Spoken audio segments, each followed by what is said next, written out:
이르시되 너희는 나를 누구라 하느냐? 시몬 베드로가 대답하여 이르되 주는 그리스도시요 살아계신 하나님의 아들이시니이다. 아멘. 우리는 예수님의 말씀과 그의 행하신 일들을 보며 예수님은 어떤 분이신가? 즉 예수님의 정체에 대한 확실한 이해와 믿음의 고백을 가져야 합니다. 예수님께서도 공생의 사역을 시작하시고 어느 정도 시간이 지났을 때 사람들이, 특히 제자들이 예수님을 어떤 분으로 알고 있는지에 대한 궁금증을 가지셨습니다. 그래서 제자들과 가이사랴 빌립보라는 지역에 도착했을 때 제자들에게 사람들이 인자를 누구라 하느냐라고 물으셨습니다. 그러자 제자들은 어떤 이는 세례 요한이라 하고 어떤 이는 엘리야나 예레미야 혹은 선지자 중에 한 명이라고 합니다. 라는 대답을 합니다. 제자들의 답을 들으신 예수님께서는 이렇다 저렇다 특별한 말씀을 하지 않으셨지만 이 대답이 충분치 않다는 것을 알고 계셨습니다. 예수님을 죄와 사망으로부터 구원할 메시아이시며 하나님의 하나밖에 없는 하나님의 아들이라는 사실을 사람들이 알지 못했고 또한 인정하지 않았다는 증거이기 때문이죠. 이제 예수님은 제자들에게 묻습니다. 너희는 나를 누구라 하느냐 하고 똑같은 질문을 하셨습니다.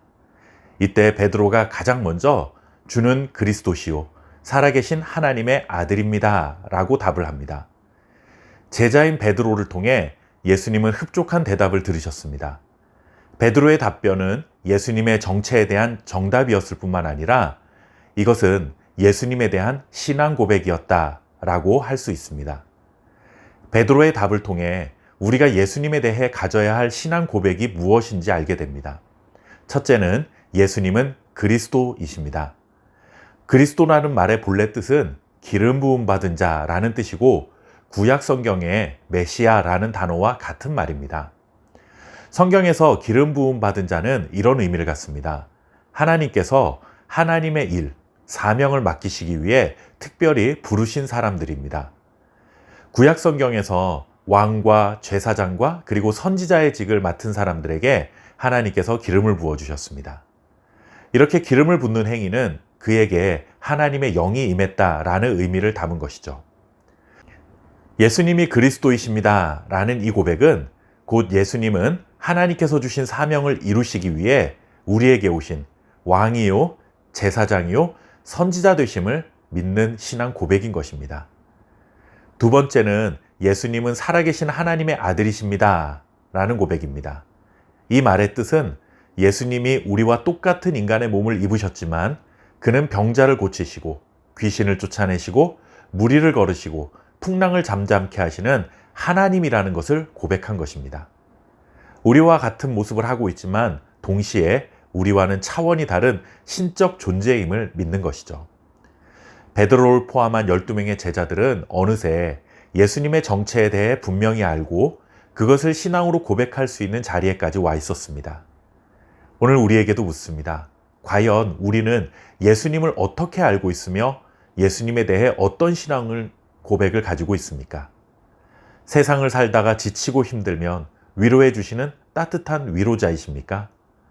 아니면 내 힘으로 안 될 때 도움이 필요하면 도와주시는 분이십니까?